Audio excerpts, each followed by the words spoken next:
One of my favorite things that men always say is like, oh, you look older. Get rid of your nose ring. You know what? You're right, Jeffrey. I do this for you. I wake up every day to appease you, Jeffrey. Do you pay my bills, Jeffrey? No. But the more you hate on my comments, the more you be in here talking this, that, and every other, it does pay my bills. Thanks, Jeffrey. Not gonna lie, I think Jeffrey actually had your best interests at heart. Imagine calling yourself a lady boss, but getting so triggered by a random stranger's comment that you have to film a whole TikTok just to deflect the truth. We've reached part 9 of this series, and it just keeps getting better. Be sure to check out the rest after this video. Let's continue. Breaking news. Single girl in her 30s deletes her dating apps again because she gets more pleasure from fidget toys than she does actual men. Now back to your regularly scheduled programming. I have a serious question. Where are all the men at who know how to hold a conversation? You know, like where you ask a question and they answer, and then they ask a question and then you answer and you ask a question, to form a connection, to build some interest, to get to know each other on a deeper level. Where are these men? Because they're not on Hinge. My shoulders are sore from carrying all of these fucking conversations with men on Hinge. Like, God forbid someone asks me a follow-up question.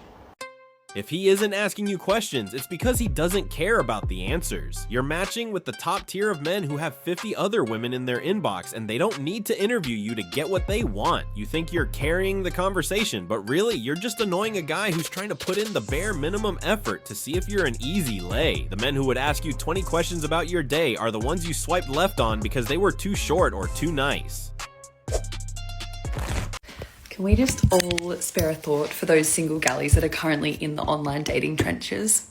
For context, I re-downloaded Bumble because I don't leave the house, and how else am I going to meet a man?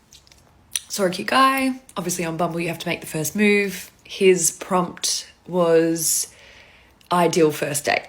I was like, sweet, this is great. Coffee, walk, and a sweet treat. Tell me why. He responds with, are you the sweet treat?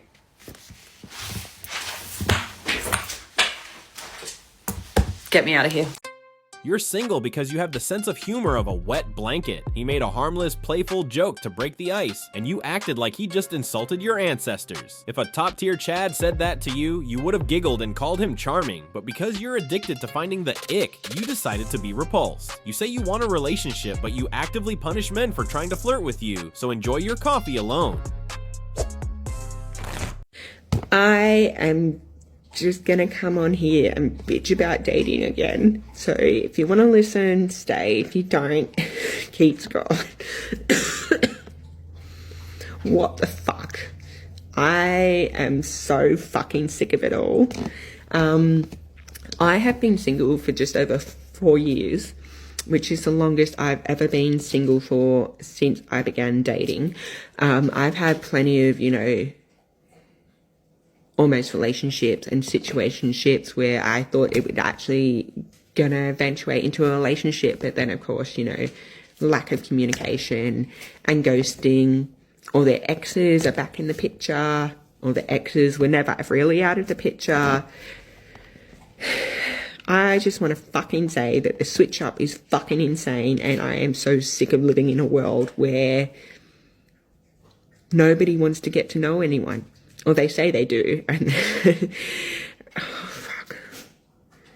I have genuinely fucking crashing out. I am so sick of it. And I want the marriage. I want the kids. I want that. But nah. That's not going to happen for me, is it? And I'm not going to have kids with just anyone. I can just do it myself. A lot of women these days are doing it themselves. So, yeah, I'm just fucking sick of it. I'm sick of the lack of communication, the ghosting, the saying one thing and then doing another. Like, we're all adults. I'm fucking 27 in March, for Christ's sake, and I still come across men that don't know how to be men. I'm sorry, but what the fuck? Something tells me she's really pissed off that her subscription to the chat experience keeps getting canceled. She's screaming about men not knowing how to be men, but she's the one selecting guys who treat her like an option instead of a priority. She's wasting her prime years hoping a hookup would magically turn into a marriage. I'm not gonna lie, sometimes I do like a repeat offender because I just feel like talking to someone new is so much fucking effort, and in the least non-pick-me way, I'm quite an acquired taste and I do not come across well over messages. Like, I really don't. I'm fully aware of that. There's nothing I can do about it at this point. Like, you can't teach an old dog new tricks. But there is a time and a place for repeat offenders, and when you are sat bored and you just want to speak to a male, like I am a red-blooded woman, sometimes I do just want to speak to a man. There's nothing wrong with that. So rather than having to piss myself off and go and speak to someone new and play the stupid little games that you have to play when you're speaking to someone new, sometimes I might pop up to someone again. They have popped up to me however many times, I've popped up to them however many times. We're going to call them repeat offenders, because they know you. You know them. You don't have to put on any airs or graces for them. You can just be yourself with them. There's no expectations from the situation because you know that fucking nothing is going to come from it. You have a little bit of a flirt, you have some banter back and forth, and sometimes it's just nice. I don't know why I feel a bit ashamed to admit that, but sometimes you do just fucking need that. And like when you're speaking to someone new, I would say the expectations are a lot fucking higher because you haven't sussed this person out yet. You don't exactly know what they fully want from the situation. You don't know what you fully want from the situation. There's pressure to go out, and it's just like, oh, sometimes it's just such a fucking headache that I just don't want to do it. Like, I really don't want to fucking do it. So I will repeat offend, and I will allow you to repeat offend to me. Don't get me wrong, some of the videos I have posted were about the repeat offenders, but I get over it. I get over it quite quickly. And then sometimes when I am just bored and I do just fancy speaking to a man, I'm quite happy that they're accepting of me popping up. Do you know what I mean? So let's give our repeat offenders their credit, because sometimes they do come in handy, you know? Anyway. Acquired taste is just female code for being insufferable and refusing to fix your personality. It's hilarious that she admits she can't be bothered to meet new people because she doesn't want to hide her flaws anymore. She's going back to these guys because they already know she's difficult and they tolerate it for easy access to sex. She isn't building a future, she's just killing time and letting her market value rot while she texts guys who have zero respect for her.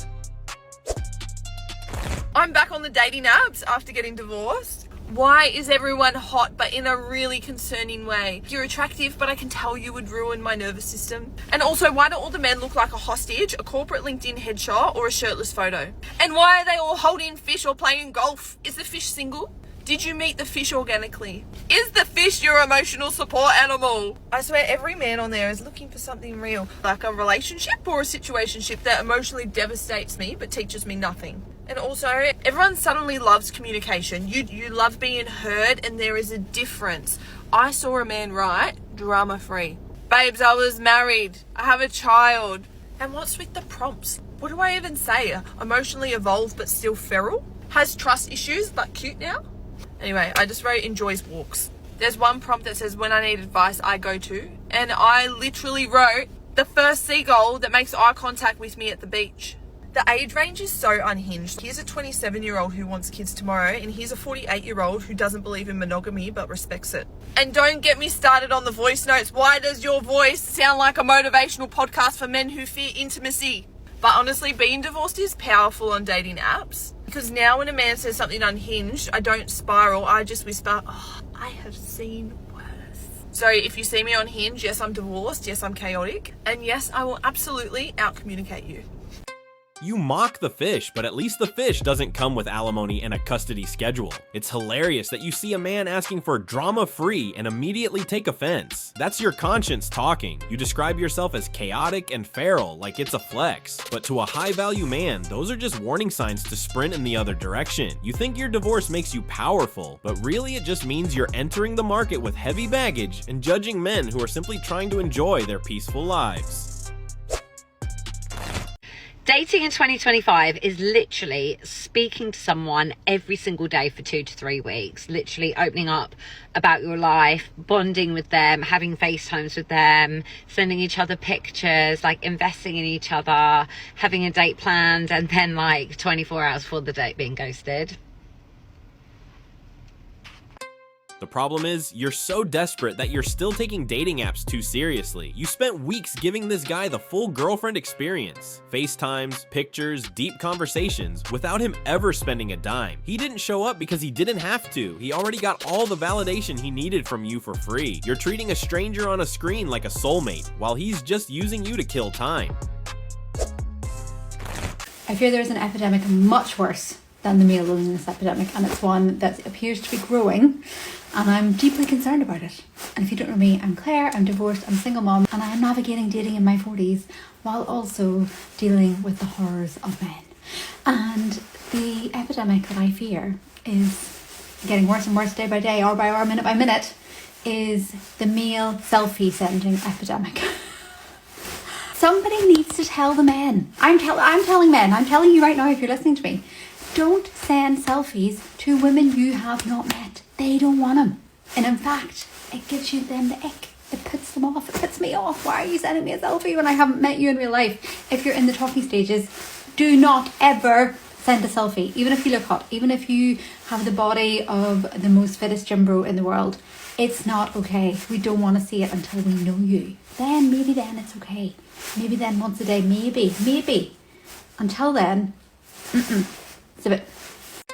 You're comparing men dying of loneliness to the horror of receiving a picture of a face. It takes a special kind of narcissism to look at the male mental health crisis and say, yeah, but have you ever received a selfie you didn't ask for? That's the real tragedy. You're a divorced single mom in your 40s, making up arbitrary rules to disqualify men because you still think you have the leverage to dictate terms. If a 6'5" millionaire sent you that selfie, you wouldn't call it an epidemic. You'd call it a good morning. I'm starting to get really annoyed with Christian men or so-called Christian men on dating apps. So for context, I have my profile set to atheist. It's very clearly listed, and yet non-stop there are men matching me who are Christians. Now I can actually match with a man who is listed as Christian, I think, in good faith, because there's different levels of Christianity. Some people practice, some people don't. Some people believe in God and they accept that the God they believe in is sort of the Christian God, but they don't subscribe to Christianity anymore. So before I dismiss someone, I have to understand what sort of level of Christianity they are at. Now, if you're going to church every week, sorry, that's just not going to work for me. Now, with atheism, there really isn't that level. It's not agnostic. It's just either you believe in God or you don't. There's no spectrum. And for some reason, particularly black men, but I'm sure lots of other cultures as well, are determined to pretend that they don't understand what that means. I went on a date with a man recently, didn't have his religion stated in his profile, but when we were on the date, I sort of said, what are your religious beliefs, what are your religious views, and I, explained that I was an atheist, and he was like, oh, so what does that mean? Sorry, I don't believe that you don't know what an atheist is. And then he was like, oh, well, I was just raised religious. And I was like, okay, so what are you now? What do you subscribe to now? And he was like, oh, this is a bit deep, isn't it? It's a bit personal. It's like, are we not here to get to know each other? And I think what's so interesting is that so many people will have Christian in their profile, but then when I kind of press them on it, they'll either be like, oh, I'm not really that practicing or whatever. And that could be the truth. But I have a feeling that if they matched with a Christian girl, they'd be saying, yep, I'm Christian. And then the other one is where they match with me and we'll chat and have a lovely little chat and we were getting to know each other, and then they go, so would you like, come to church with me and things like that? No, I wouldn't. I'm an atheist. They're like, oh, that's something that's really important for me. Or what's even worse is when they very clearly have not even looked at the profile properly. They've just looked at the pictures. They haven't read anything. And they're like, oh, you're an atheist. Why is this a surprise? We've been chatting over the course of several days. So it's really, really starting to get on my nerves. And I think it is just part of that bigger problem where men think that they can change you or control you in some way. And it's like, there's loads of Christian girls out there. Just go and match with a Christian girl. Why are you here up in my hinge? They aren't trying to save your soul, sweetheart. They're just trying to get laid. You think these men are on a mission to control or convert you, but the reality is much simpler. They swiped right on your face and didn't bother reading the text. When a man downplays his religion or acts confused about yours, he isn't having a theological crisis. He's just trying to navigate the conversation to the bedroom with the least amount of friction possible. You're analyzing their spiritual depth while they're just wondering if you're worth the headache. Dating at 30 years old feel like an extreme sport, especially when you're diving back after many years away. So swipe left, swipe right, but does anyone actually know what we're doing? Because spoiler, I don't. Everyone is either married, divorced, or even pretending they are not emotionally unavailable. So story time. Here I am, 30 years old, freshly single, or almost freshly, in London, like stepping back into like dating life after 6-7 years of dating. And let me tell you, it's not the same as it used to be. So I find this guy on Raya. Really nice, like 37, live quite close, he has like a nice job. We go for a first date, nice, chill. He has like good family background, really nice, always wrong relationship, green flag, attached to the family, green flag, good job, green flag. Living alone, green flag. So I was like, oh wow, this guy is really good. I had the feeling that it was like husband material kind of thing. So we meet up for the second date after a couple of weeks because I was very busy because my family was in town. And we go at the cinema, we do a drink before, then we have like a dinner, very chill. Then we go at the cinema, we have a drink at the cinema, and then we don't know what to do after, and we go to his house, and we have a drink. Nice flat. I mean, not my favorite, but it's okay. And we have a drink there, we have a kiss. And then I go home, like after an hour, I just want to go home. And he texts me, super nice. He was like really nice and enjoyable, like opening the doors, pouring the water or things. Then I always look for it. But, like then he texts me like, oh, I want to see you again. And I was like, I'm sorry. Like, I'm 30, I'm not like 50. I want to have like someone where like we go out and I'm like, oh my God, this is super interesting. I love speaking with you. I want to spend more time. Let's talk about everything. I don't want to be married after, I don't know, like 2 dates. So thank you, next. So let's see. You found a man with more green flags than a golf course, and you dumped him because he wasn't a hazard. You complained that dating is an extreme sport, yet the moment a man offers you safety, stability, and respect, you get bored and run. You claim you aren't 50, but you're rejecting the exact type of man that 30-year-old women beg for, solely because he didn't give you the anxiety-induced dopamine hit you mistake for chemistry. You don't want a husband, you want a roller coaster that eventually crashes. I really, truly, in my heart, am so sick of men, and I might not post this because I'm so mad. Like, I'm actually furious. Recently, I matched with this guy, and we had been texting, and he seemed hot, and he seemed cool, and he seemed funny. And then the conversation sort of starting devolving into things of, like, a sexual nature. And, like, I know how the game is played. Like, I get how this goes. Like, I play along a little bit. And then it just became, like, too much. And he was like, oh, like, before we meet up, like, before we go on a date, can you, like, send me nudes? And I was like, no. Like, what kind of weird question is that? Like, absolutely not. I'm not going to send pictures of my naked body to a fucking stranger. Like, literally, who raised you? I'm so sorry, but, like, we should still be able to live in a time and society when men can politely or respectfully ask women out. be like, hey, let's hang out. Let's get a coffee. Let's get a tea. Let's go to a movie. What the fuck ever. But now you need like video and photo confirmation that my body is hot before you can even like deign to like speak with me in a public setting. It is so... All right, I have to calm down. And you know what? A part of my brain, because he had sent some pictures of himself, and I was like, okay, the dude is like really fucking hot. You know, I was like, a part of me was like, maybe I should. And then my frontal lobe clicked in. I was like, you know what? I do not owe pictures of my naked fucking body to a fucking stranger on the internet for him to determine whether or not I meet his hot metric before I go on this date with him. And then when I politely declined, I was like, look, no, like I'm not going to do that. That's just not the type of person I want to be. Like, I'm not sending my nudes out. No.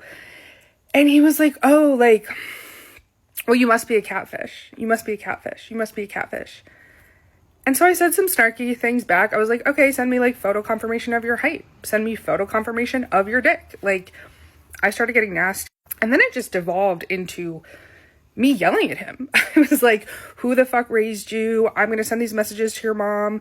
Like, is this the type of son that your mom, you know, would want to raise? Like someone who just casually asks strange women for fucking nudes. Like, I started getting really mean, and he just kept calling me a catfish. Like, he couldn't even come up with like another insult. And I was like, wow. Like, the worst thing men can call women, like the absolute worst they can come up with in their heads is that they look better in pictures than they do in real life. Meanwhile, we're over here like wondering if those nudes are getting sent off to some like group chat, whether we're meeting a violent predator who's going to assault us and harm us, whether we're meeting, you know, someone deadbeat who, if we ever got pregnant with their child, they would literally leave. Like, I truly at this point, I'm so done. I'm so done, because this whole interaction, it wasn't even like that upsetting or like surprising to me because men are pigs. But what is upsetting to me is that there are probably a ton of like young girls on these apps like Tinder, Hinge, Bumble, Field, whatever, you know, 18, 19, 20, 21, 22. And they're going to encounter this behavior and they're going to think it's normal. They're going to be like, it's normal to send pictures of myself to someone I've never met. It's normal for things, you know, to become sexual before this person even knows my middle name. Like, it's just, it didn't used to be like this. Even like with the advent of like dating apps, like I remember when dating apps like first came out, like men were like respectful. Like they'd be like, hey, like you're super cute. Do you want to like, you know, go for a walk? Do you want to come hang out at my crib? Do you want to like whatever? But it wasn't this incessant, like, it truly feels like men use dating apps as like free sex work now. And I know that's a terrible thing to say, but it's like, why is no one calling these men out on their shit and telling them you cannot treat women like that? Like, it truly is as if they do not see us as people, and it's really alarming. It's really, really alarming, honestly. And I called this fucking dude out. I called him all sorts of shit. I said some mean stuff. But it's like, you know, he needed to hear that. And maybe he will like put down his phone and think to himself like, yeah, you know, what I said wasn't, you know, that nice. Like, you know, yeah, I'm not entitled to someone else's nude. Like, maybe we'll make him stop for a second and think like, oh, like, this is the first girl that's fucking called me out on my shit. Like, maybe she's right. But, you know, in my heart, I know he's just gonna be like, fucking bitch slut, and like put his phone down and like move on to the next. And it's like, there is no infrastructure in place to teach young men now that like, just because, you know, you're through the phone, you can't just treat people like they are objects. Like, they're sex workers or objects. And my favorite was when I texted him and I was like, by the way, even if you are casually dating someone, like casually having sex with someone, that doesn't mean you're allowed to treat them like not a person. That doesn't mean you're allowed to treat them like a set of parts. Like, even if you are casually fucking someone, they're still a person and you should treat them with respect. And he was like, that's not true. Yeah, I'm done. Yeah, I'm done. I'm done dating. I really did, you know, want to get married and have a family. But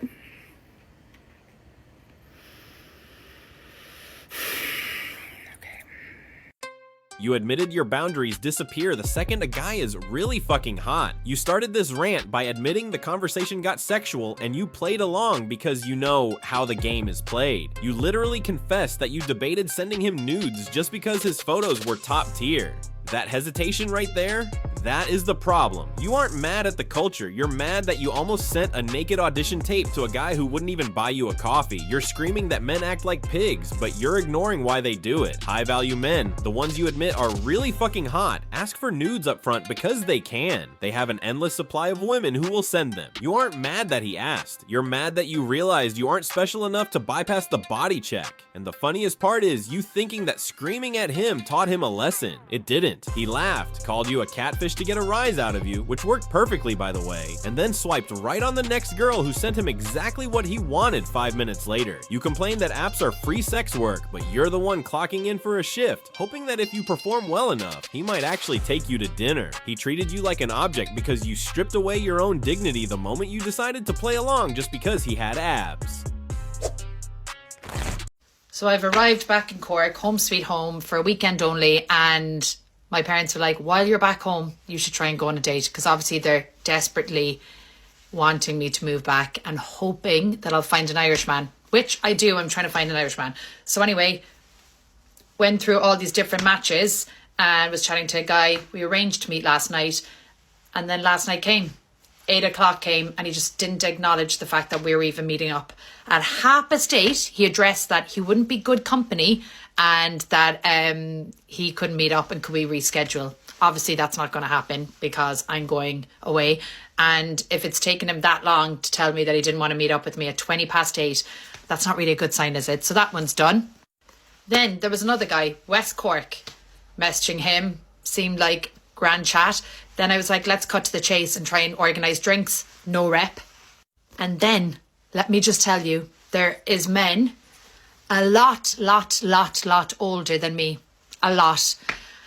Asking me to go on dates with them. And it's honestly making me feel like shit. So, in terms of going for a drink in Cork, how is it so hard?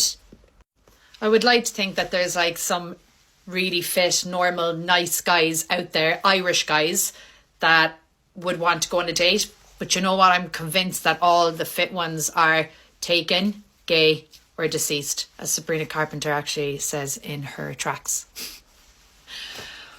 So there's no hope, no hope, no hope.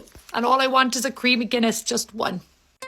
He canceled because he was fighting demons, and you're just mad he ruined your schedule. The guy literally told you he wouldn't be good company, which is code for having a tough mental health day. The only shitty thing he did was telling you right before the date, but instead of showing a shred of empathy for a man clearly going through it, you instantly dismissed him because he couldn't perform for you. You claim you want a nice guy, but the moment a man shows vulnerability, instead of being a stoic entertainment prop, you treat it like a personal insult. So just a random thought I'm having. I am 31 years old and haven't been in a long-term relationship in about 3 years. And the dating pool, at least where I am in Victoria, BC, or like Canada for sure, is rough as hell. When I tell you I will be dating a guy above 30s, getting along great, it's the same bullshit every time. I'm not ready. I'm not ready for a committed relationship. Bro, you're 38 years old. I'm a mess. It's just not the right timing. Bruh, when is the right timing? When you're 50? What the fuck? It's the same thing every time. I'm like, here we go. It's going well. But if I was, you'd be perfect. Shut up. If you're over 40 and dating, what in the F is going on? I am not cut out for this new dating world. I am an old soul and a young heart who needs respect, communication, consistency, none of the BS of this situation bullcrap. And I hear from you when I do, and I don't know. So if you're dating and you're over 40, What are the tips and tricks that you have? Because I obviously am not cutting it. I've given up on dating because there is no age range that works for me. So I'm 55. Men who are 55 and are available are either one, divorced. If they're divorced, it's usually their fault. If you've never been married, then you're either really ugly and nobody ever wanted to marry you, or you're way too good looking and you've just been playing the field the whole time and you're a complete narcissist. Divorced men are also totally disgruntled. They think it was the woman's fault. They're mad about everything, and they're usually bald and fat. Men in their 40s are better looking, but if they're divorced, they usually have little kids. And if they're divorced, they're either pissed off because they're divorced and life didn't turn out the way they planned, or they're just busy trying to get as much you know what as they can because they're free again. And they're not interested in anything else but just that. Men in their 30s are fine that they haven't had kids yet or anything because they're still in their 30s. They're better looking, they have hair, but you have nothing in common with them. I'm 2 lifetimes ahead of them. That's it. There's nothing left. There is nothing left. You're a 55-year-old woman complaining that men your age look like 55-year-old men. You dismiss your peers as bald and fat, yet you feel entitled to the hair and physique of a 30-year-old who has zero interest in dating a woman 2 lifetimes ahead of him. You call divorced men bitter and disgruntled, but you're the one ranting to a camera because you can't find a male supermodel who wants to date a grandmother. The problem isn't the inventory, it's your delusion. Is there anything worse than like not being that interested in a dude and then it fizzles out? Like he just kind of drops off after not really being a great texter anyway. And you're chill, you don't care. Like you were fine. You would match the energy.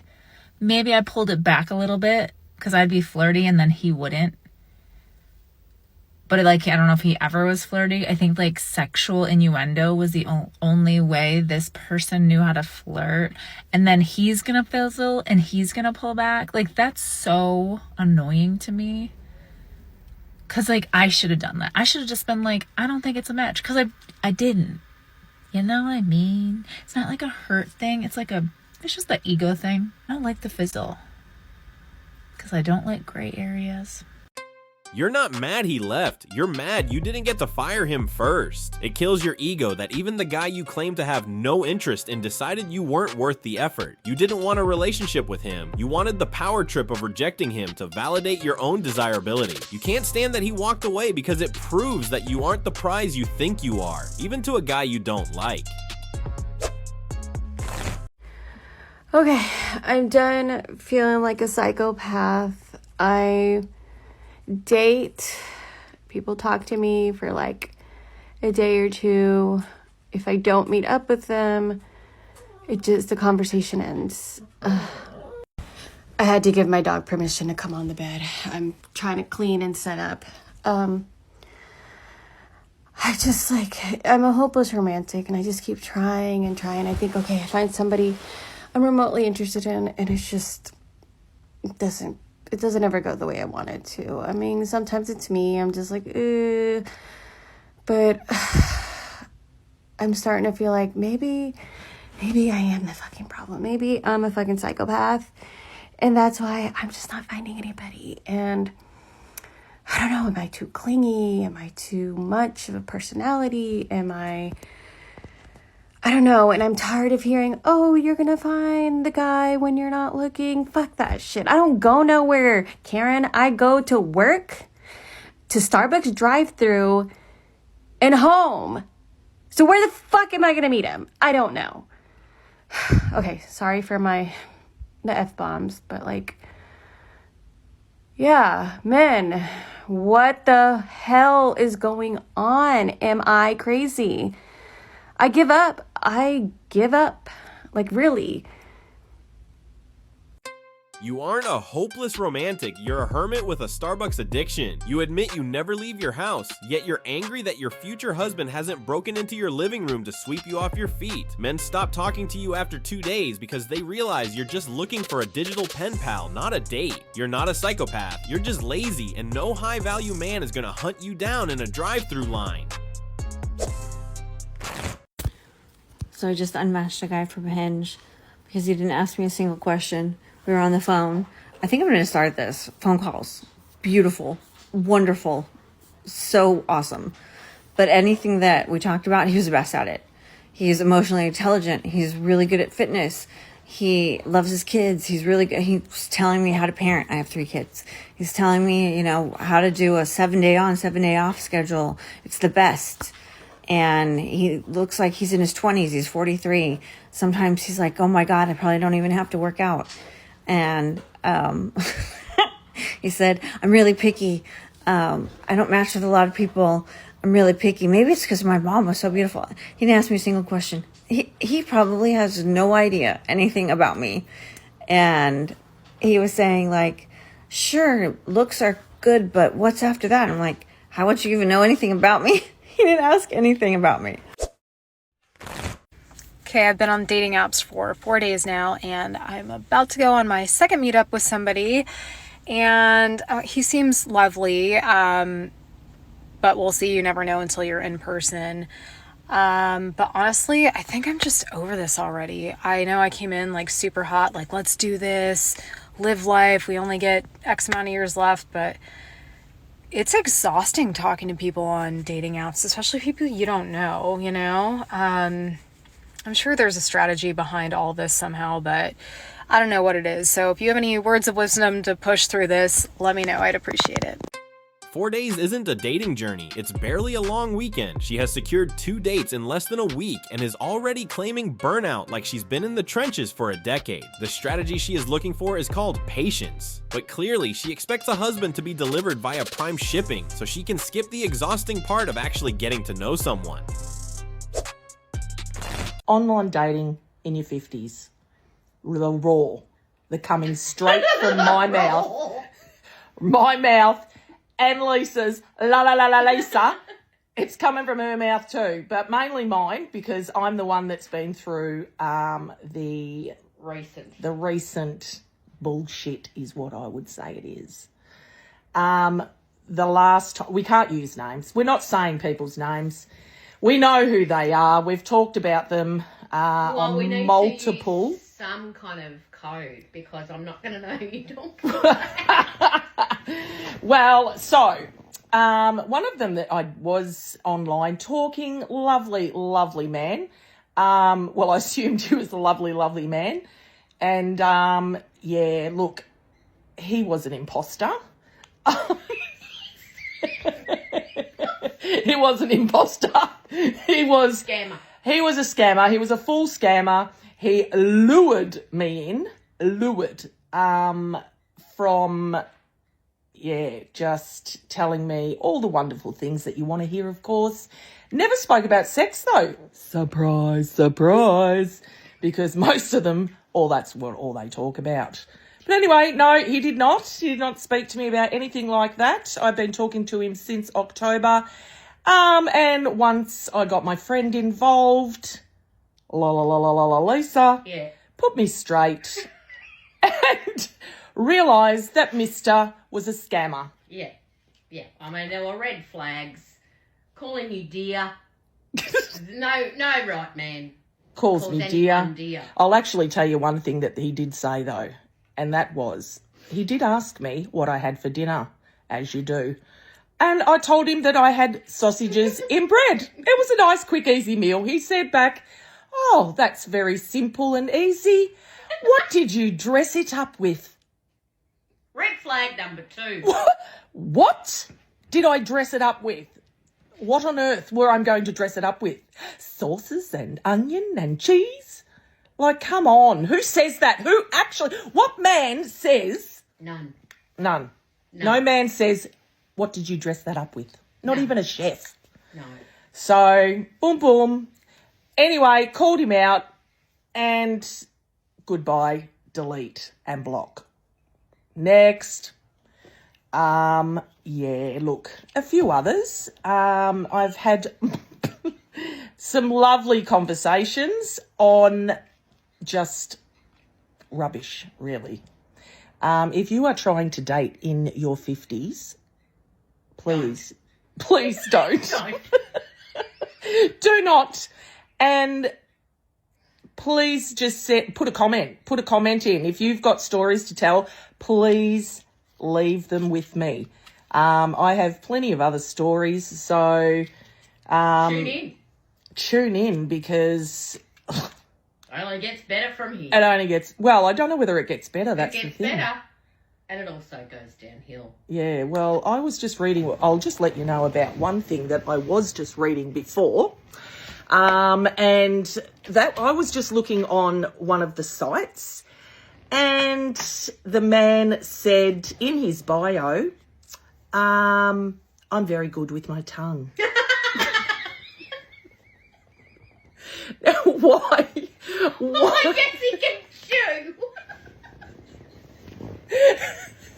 Obviously, Fantastic. he can chew. That's not the point.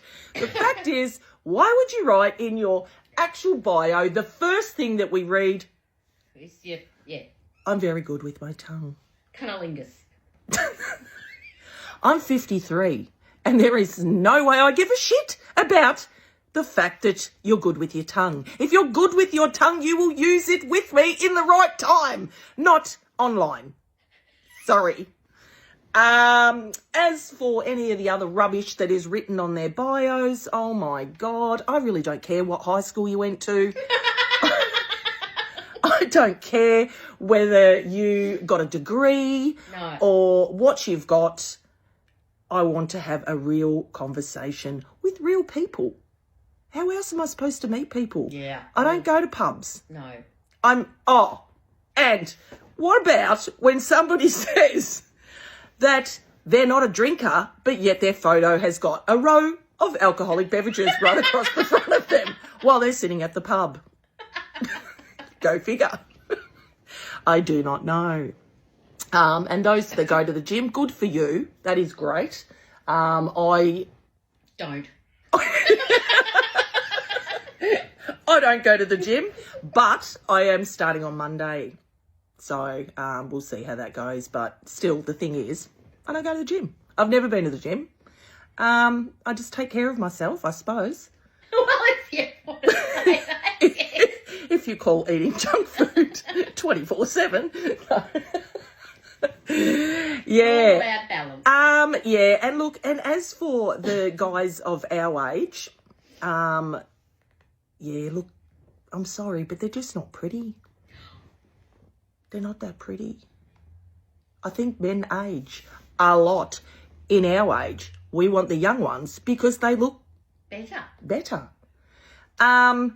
Love a guy with tattoos. Clearly. Can't lie. Can't lie. I've got a few myself. Yeah, but I don't know, girls. Tell me, guys, girls, whatever, whoever has issues. The boys seem to say they have issues. Oh, everybody's just a player. They're this, they're that, blah, blah, blah. Then you meet them or then you talk to them and they're exactly the same. They just lure us in. So don't fall for it, girls. Get rid of them. Find a real man. Not sure where, but tell me. If you find one, let me know. It's absolutely wild that she spent 3 months talking to a scammer, and the thing that finally tipped her off wasn't a request for wire transfers, but his culinary vocabulary regarding a sausage sandwich. She claims to take care of herself, while proudly admitting she eats junk food 24/7 and has never stepped foot in a gym, yet she has the audacity to complain that men her own age aren't pretty enough for her. She demands a young, tattooed stud to look past her lifestyle choices, but the moment a man makes a crude joke about his tongue, she clutches her pearls like a Victorian nun. The entitlement is off the charts. She wants the body of a 25-year-old gym rat, but refuses to offer anything other than sausages and bread and a 3-month vetting process to ensure he isn't a robot. So I'm accepting boyfriend applications. My son asked me if we had plans for New Year's Eve, and I said, well, we might go to my sister's, but I'll need to find out. And he said, okay, well, I might go to my friend's house, but I don't want you to be alone. And I said, Emmett, don't worry about that. Like, it's okay. It's just another day. And I've been alone for New Year's Eve before because he's been at his dad's. And yeah, I don't want him to worry about that stuff. So I'm never alone. If you don't drink, you don't smoke, and you don't smoke weed, and don't do drugs, and you're funny, and you're able to laugh at a woman's jokes, I'm accepting a 10-page essay. This is why you don't date single mothers. They just need you to fill a hole in their schedule so their children stop pitying them. Her son is literally trying to babysit her emotional state because he knows she has no life outside of him. She demands a 10-page essay from a sober saint who will laugh at her jokes. But the only joke here is that she thinks a man is going to write a dissertation just to relieve her son of his shift as her emotional support animal.